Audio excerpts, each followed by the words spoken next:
Good morning, everyone, and thank you to Rahul Valavalkar for inviting me for this session. Sorry I could not be there in person, but please take my compliments for this very interesting event, and I wish you all the very best for your discussions. So, from the perspective of ANRF, Anusandhan National Research Foundation, it is a new statutory body that has been established by the Government of India to drive research and innovation and transform research and innovation in India as an apex body for India. This particular body is chaired by the Honorable Prime Minister, and I am privileged to serve as the first CEO of this organization. We will also be working with all the secretaries of different parts of the government and the principal scientific advisor as part of our role, and they are also part of my board. So without further ado, the ANRF is to some extent also inspired and motivated by other organizations across the world, such as the National Science Foundation, DARPA, and other similar national research foundations across. It was first conceptualized in the NEP, National Education Policy. There is a Chapter 17 on NRF, which looked at this as an important building block for driving cross-disciplinary research and something where single line ministries were finding difficult to support. Right. So that was the primary goal, as well as expanding the capabilities of our universities, systems, and both deepening the excellence in our top universities as well as broadening the research base across more universities. That's the original idea. Then beyond, before it became an act and the governing board met, in this process, ANRF also has acquired a flavor of doing special vertical missions, which we have just recently launched a mission on EV or electric mobility more specifically. And we have several other candidate missions and potentially grand challenges, special challenges that we'll be launching over time. The goal here is not to replicate what a single line ministry does, but to complement them if there is already a mission. For example, in semiconductors and AI, we'll be doing complementary things, perhaps grand challenges with them, with other line ministries like biotechnology, health, or other areas, and MIT, who takes care of information technology and so on.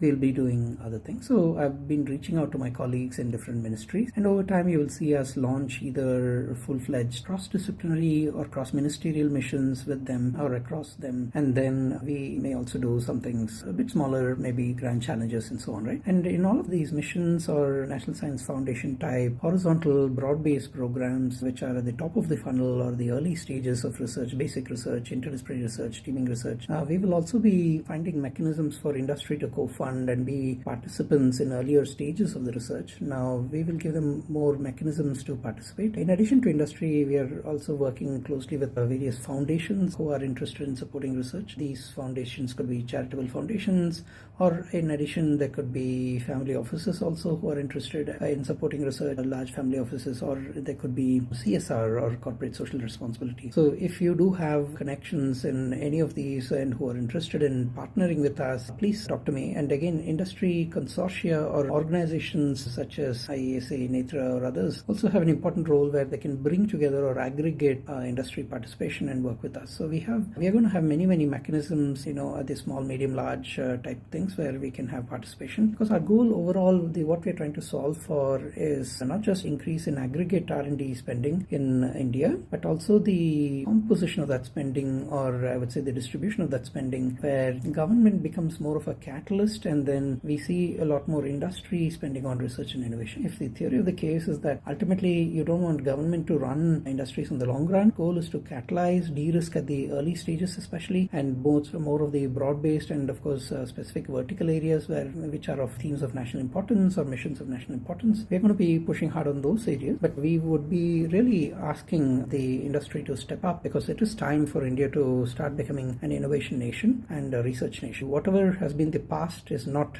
going to be the future. We are going to be aggressively moving forward, and we would invite industry not to be left behind. Otherwise, there will be a competitive dynamic where we will work with the folks who come forward and move this forward. Since this is also an audience that has a mix of participants both from industry as well as international, I also want to mention that we welcome international participation as well in our program. ANRF has an FCRA clearance. We can accept and partner with international foundations. We can partner with international companies who are willing to work with us, and we'll make life easy for you in terms terms of closing deals and being one point of contact for partnering as well. I want to mention this in the context of net zero because climate change, sustainability, energy transition is very close to my heart. I have been working in this area professionally for several years in my past roles in IBM Research, GE, and Microsoft, where I was a CTO earlier. We will intend to potentially launch mission or Grand Challenge type programs in these areas for sure. Please do reach out to me if there is interest in these areas, especially of partnering and so on. So in addition, we will be doing specific things in AI as well in partnership with the India AI mission around AI for science and engineering research. Science and engineering can be now directly modeled in AI as opposed to being indirectly modeled and then just knowledge discovery being done through AI and reasoning, etc. Right? So we are going to be looking at significantly moving forward in this space as well. And so this is another area where we intend to move fast. And then the application areas, whether it's using AI, etc., to accelerate various areas of net zero transition, whether it's the classic renewables or driving portfolios of renewables into electric markets or other forms of decarbonization, such as including how to accelerate biomass to chemical intermediates pathways. We'll be partnering with DBT, who have a Bio E3 initiative and a biomanufacturing initiative out of India. So we have several challenges there where many of these are information problems. Wherever there are genomes and other things that are sequenced, which is excellent area for accelerating and so on. So that's another area we'll be doing. And again, these are not just the only areas, but if there are specific areas you're interested, I already mentioned we are running a program around electric mobility in a mission mode. So there'll be other possibilities. In terms of forecasting, we are going to be partnering with MOES on getting both the data from satellite data as well as some of the forecasting. They run our Indian meteorological services. So we'll be aggregating data from them as well as looking at, they have a specific mission called Mission Mausam to look at forecasting, which is obviously relevant for renewables and other areas. We will be doing a lot of interdisciplinary work and focus on driving solutions to these areas, and also these should lead to value chain creation out of India or societal impact in India and so on